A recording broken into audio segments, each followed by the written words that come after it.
Being a kid is fun.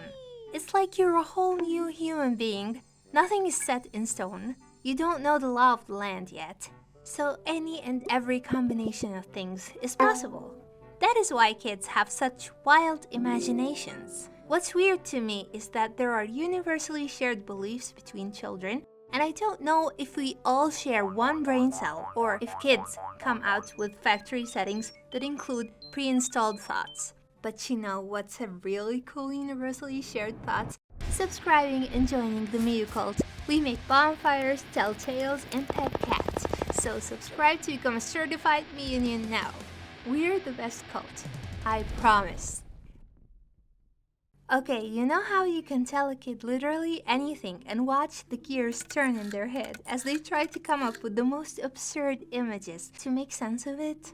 Like this one time, my family and I were sitting at the dining table having fish for dinner, and I got thirsty, so I grabbed a glass of water. But before I could take a sip, my dad stopped me and went, "Wait, Miyu, what are you doing?" I'm thirsty. Thirsty? Don't you know that if you drink water while you're eating fish, the fish will come back together and swim in your stomach? And I knew my dad was joking. Even as young as I was, I knew. But my dumb kid brain still tried to make sense of it. Like maybe, I don't know, maybe the water reactivated the fish somehow inside my stomach, and that's how it will come back together. Maybe that's how all sea creatures are. Maybe the water is what holds them together. I didn't know the world enough to make any other assumptions. And I definitely didn't want a fish swimming around in my stomach. So I quietly put the water away, and for a while after that, I'd get a bit nervous every time I ate fish and wanted to drink afterwards. Hear me out here. If you plant chicken bones, you can grow a chicken. I wish I remembered if I thought this up or if it was just one of my cousins messing with me. But I wanted this to be true so much that I had to try it for myself. After finishing my eagerly awaited chicken meal, I snuck away some bones and planted them in the garden of our summer house. And for the 3 days we were there, I'd check on it daily to see if it grew. I'm not sure what I expected though. Like, would it start sprouting a whole skeleton until it became chicken? Or maybe what I actually thought was a bit of bones, a splash of water, a couple days, and a chicken. Like I go and find a chicken there, and then everyone would think I was the coolest kid ever because I was the miracle 8-year-old that found the hack to creating infinite chickens. Or better yet, maybe I could start my own fried chicken franchise and be rich. Say my name. What? Say my name. Mia tells tales? You're gosh darn right. Anyway, if you're curious to know the results, it didn't work. I checked, and you bet I was disappointed. The next one is a very common child pre-installed thought. I used to think that the moon was following me everywhere I went. And I was a careful kid. I did not know the moon's intentions. I did not want it to know where I lived. So I would try to hide from it to lose it. Sometimes if I'm walking, I'd stop, turn around, and hide behind a wall to confuse it. Why? It was a matter of pride. Like, you won't follow me against my will, moon. And speaking of the moon,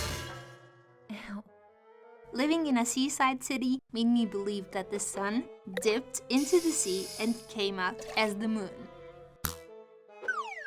It made perfect sense to my kid brain because from wherever I looked, the sun disappeared into the sea at the end of the day. I had many of these one thing turns into another thoughts, like, are you ready?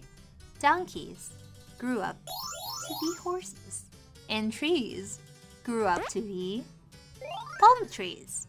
My brain used to think in Pokemon evolutions and Mario power-ups, apparently.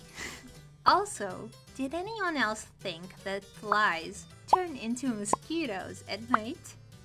I couldn't explain it whenever I saw a fly at night though, which was rare, but maybe it just tried its best to turn and failed, and then all its mosquito friends would bully it and call it a loser.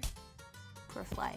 Thankfully for the fly, it will all be over in 14 days to a month, because then it will be dead and it won't matter.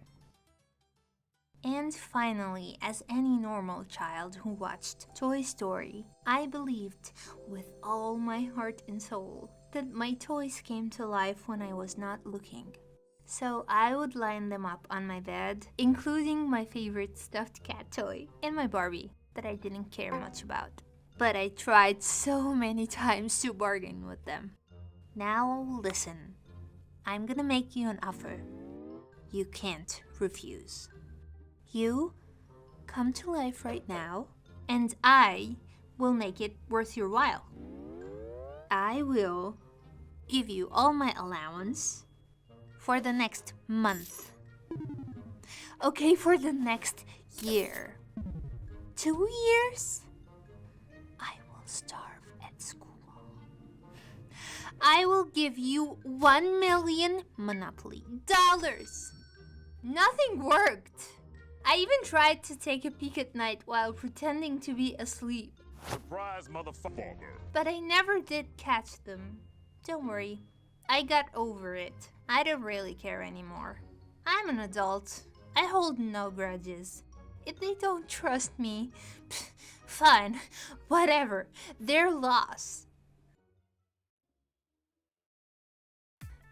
Simpler times. So, while writing the script for this, I realized how many more of these thoughts I have sprinkled across my childhood. I was a dumb kid. So if you want part 2, I will make that happen for you. But here's one more for you because you made it this far. I didn't understand how the mail system worked, so whenever I'd see one of those big mailboxes, I imagined them as a giant black hole.